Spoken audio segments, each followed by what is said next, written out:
So here we are in Kentucky, just hours before the Arctic blast is supposed to come through. And you can see it's currently 50 degrees.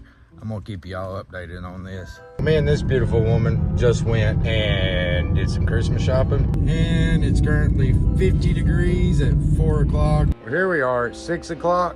Just now starting to get below 50. It's 1:47 and the power just blinked out. And it's raining and the wind is blowing hard. And it's down to about 45 degrees now.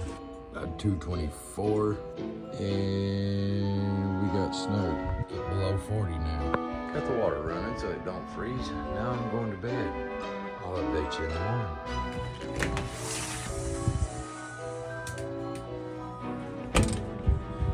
Ooh, it's 10.